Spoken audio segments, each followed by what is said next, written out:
ధనుసు రాశి వారికి ప్రతి పని నిదానంగా సాగుతుంది. వచ్చిన అవకాశాలు చేజారిపోతుంటాయి.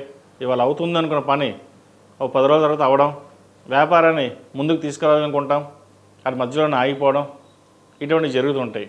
వీరికి అర్ధాష్టంశ నడుస్తోంది. రాశ్యాధిపతి చతుర్థాధిపతి అయిన గురువు సప్తమంలో ఉన్నారు, కేంద్రంలో. ఏదైనా సరే భగవత్ సంకల్పం ఉండాలి. ఒకరి మీద మీరు ఏది ఆధారపడరు, ఎవరి మీద ఆధారపడరు. కావాలంటే 10 మందికి మీరు సహాయం చేస్తారు.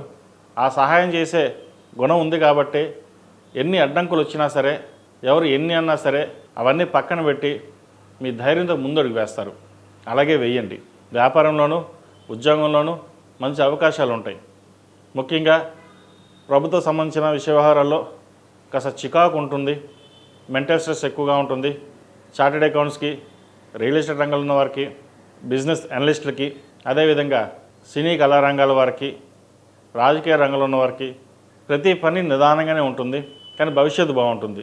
ప్రస్తుతం నడుస్తున్న దశ అంతా బాగలేదు కాబట్టి దైవ దర్శనాలు ఎక్కువ చేసుకోవడం, శనికి తైలాభిషేకం చేయడం, అఘోర పాశుపత హోమం చేయించడం చెప్పదగిన సూచన. అదేవిధంగా విద్యార్థులకు కాలం కలిసొచ్చే కాలం చెప్పచ్చు. ఏదో చేయాలన్న తాపత్రం ఎక్కువగా ఉంటుంది. కష్టపడి పెంచారు మనల్ని, మనం ఎటువంటి వాటికి డీవియేట్ కాకుండా ముందుకు వెళ్ళాలన్న ఒక భావన ఉంటుంది.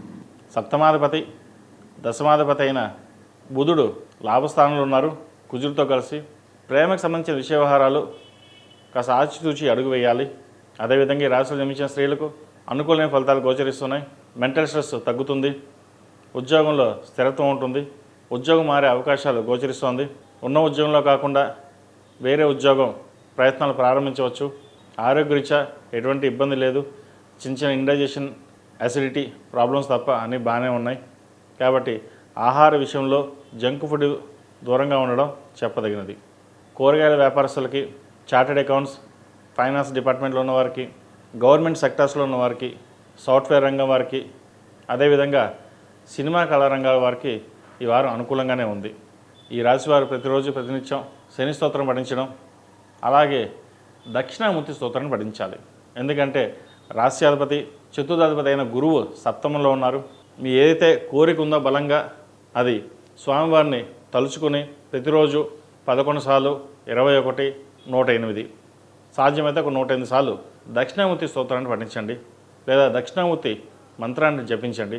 మంచి ఫలితాలు గోచరిస్తాయి. ఈ రాశిలో జన్మించిన వారికి కలిసి వచ్చే సంఖ్య 5, కలిసి వచ్చే రంగు కాషాయం.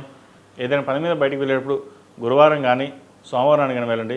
మంచి ఫలితాలు సంప్రాప్తిస్తాయి.